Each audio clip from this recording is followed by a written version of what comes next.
بسم اللہ الرحمن الرحیم۔ السلام علیکم۔ سیدہ عائشہ رضی اللہ تعالیٰ عنہا سے روایت ہے کہ جب سیدنا سعد بن معاذ رضی اللہ تعالیٰ عنہ کا انتقال ہوا تو رسول اللہ صلی اللہ علیہ وآلہ وسلم اور سیدنا ابو بکر اور سیدنا عمر رضی اللہ تعالیٰ عنہ وہاں تشریف لائے۔ سیدہ کہتی ہیں، اس ذات کی قسم جس کے ہاتھ میں محمد صلی اللہ علیہ وآلہ وسلم کی جان ہے، میں ابو بکر اور عمر رضی اللہ تعالیٰ عنہ کے رونے کی آواز علیحدہ علیحدہ پہچان رہی تھی، حالانکہ میں اپنے حجرے میں تھی۔ وہ صحابہ آپس میں ایسے تھے جیسے اللہ تعالیٰ نے ان کے بارے میں فرمایا ہے، یعنی وہ آپس میں رحم دل تھے۔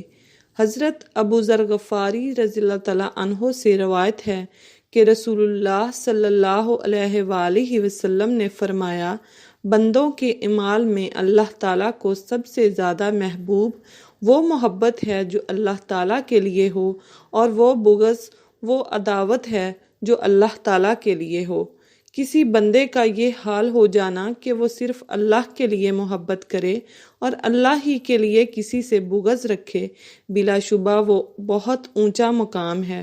کتاب الایمان میں یہ حدیث گزر چکی ہے کہ رسول اللہ صلی اللہ علیہ وآلہ وسلم نے حضرت ابو ذر غفاری رضی اللہ تعالیٰ عنہ سے فرمایا کہ ایمان کی مضبوط ترین دستاویز اللہ تعالیٰ کے لیے محبت و تعلق جوڑنا اور اللہ کے لیے کسی سے تعلق توڑنا ہے۔